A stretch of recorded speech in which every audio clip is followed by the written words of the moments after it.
수강생 여러분 안녕하세요.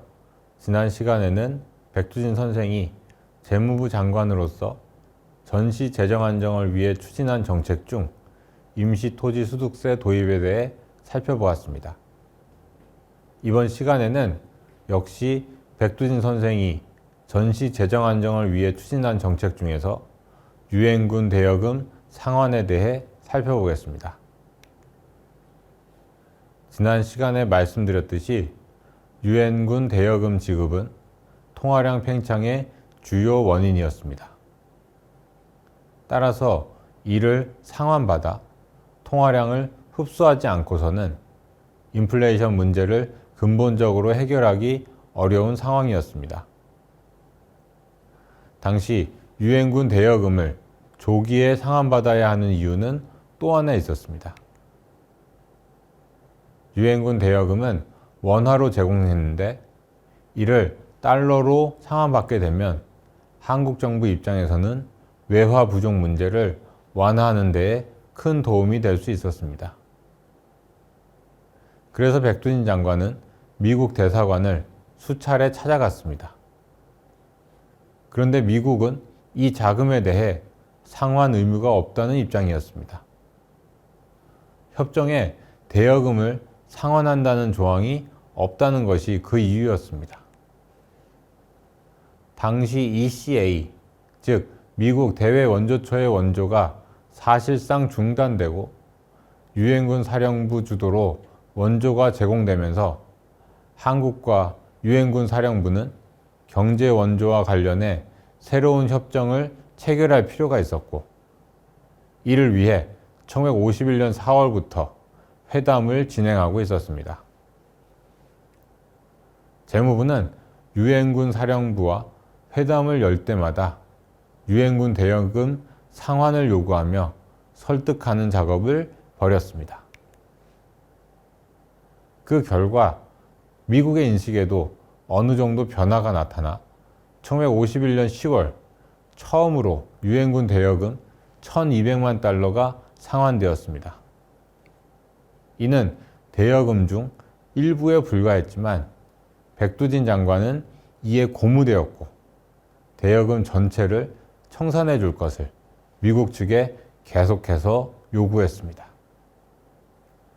그러던 중 1952년 4월 마이어 특사를 단장으로 한 미국 대통령 특별사절단이 한국을 찾았습니다. 유엔군 대여금 상환 문제 등으로 인해 한미 경제회담이 계속 난항을 겪자 미국에서 대통령 특사를 파견해 온 것입니다. 백두진 장관은 이들과의 회담에 한국 정부 대표로 참석하였습니다. 회담에서 백 장관은 새로운 협정이 체결되면 즉시 유엔군 대여금을 상환해 줄 것을 요구하였습니다. 반면 마이어 일행은 원조 물자를 어떻게 구성할 것인지, 인플레이션 수습을 통해 한국 경제의 안정을 도모할 방안은 무엇인지 등에 관심을 갖고 있었습니다. 한 달 넘게 지속된 회담 끝에 1952년 5월 24일 양측은 한미 경제조정협정, 이른바 마이어 협정을 체결하게 됩니다. 마이어 협정에 담긴 내용은 크게 두 가지였습니다. 하나는 유엔군 총사령부와 한국 정부가 경제 문제를 조정할 기구인 한미 합동경제위원회, 즉 CEB를 신설한다는 것이었습니다.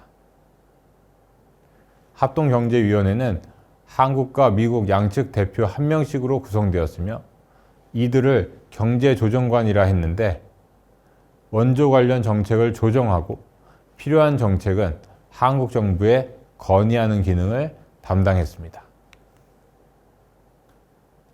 백두진 장관은 이때부터 한국 측 경제조정관이 되어 1956년 5월까지 그 직책을 유지하면서 대한 원조에 대하여 한국 정부를 대표하여 교섭하는 중요한 역할을 담당했습니다.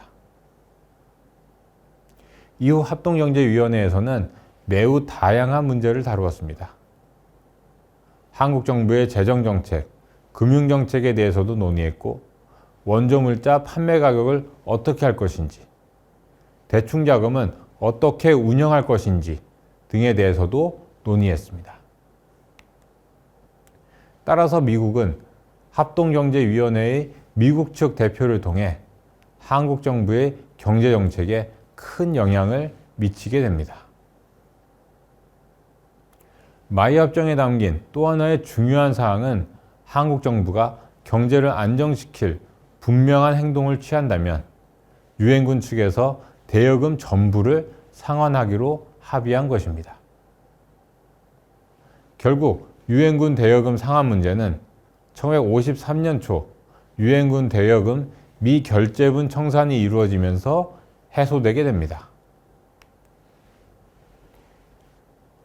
이 과정에서 중요했던 것이 1953년 2월 단행된 통화개혁입니다.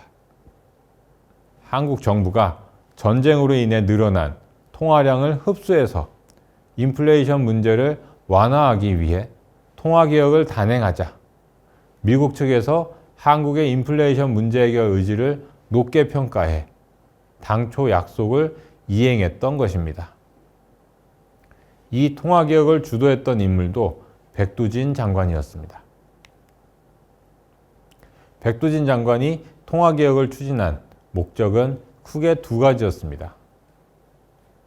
하나는 전쟁으로 인한 악성 인플레이션을 수습한다는 것이었습니다.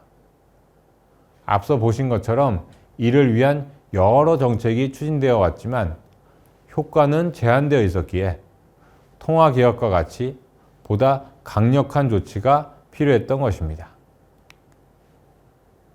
통화개혁을 추진한 또 하나의 목적은 앞서 보신 것처럼 유엔군 대여금을 상환받기 위해서 미국의 인플레이션 문제 해결 의지를 보여준다는 것이었습니다. 백두진은 1952년 가을 대통령의 승인을 받은 뒤 통화개혁을 추진하기 시작했습니다. 그러면서 당시 28살에 불과했던 한국은행의 김정념 과장에게 그 실무를 주도해가는 역할을 맡깁니다. 김정념 과장의 주도하에 통화개혁안은 1953년 1월에 만들어졌습니다. 이에 대해서는 8주차 김정념 선생에 대한 강의에서 보다 상세히 살펴보겠습니다. 통화개혁은 2월 15일 정격적으로 단행되었습니다. 화폐 단위가 원에서 환으로 바뀌었으며 교환 비율은 1대 100이었습니다. 100원을 1환으로 한 것입니다. 이와 함께 생활비 이외의 예금은 교환을 금지하였습니다. 과잉 유동성을 봉쇄하여 인플레이션을 완화하고 봉쇄된 예금 중 일부를 중요 산업자금으로 충당하기 위해서였습니다. 화폐개혁은 성공적으로 이루어졌습니다. 하지만 과잉 유동성을 봉쇄하는 효과는 당초 기대에 미치지 못했던 것으로 평가되고 있습니다. 그렇긴 하지만 앞서 소개해드린 것처럼 미국의 인플레이션 문제 해결 의지를 보여주어 유엔군 대여금을 상환받는다는 목적은 충분히 달성되었습니다. 이러한 측면을 고려하면 1953년 통화개혁은 성공적이었다고 평가할 수 있을 것 같습니다. 이번 시간에는 백두진 선생이 전시 통화개혁을 추진하고 유엔군 대여금의 상환을 이끌어냈던 것에 대해 살펴보았습니다. 다음 시간에는 마지막으로 백두진 선생의 경제조정관으로서의 활동에 대해 살펴보겠습니다.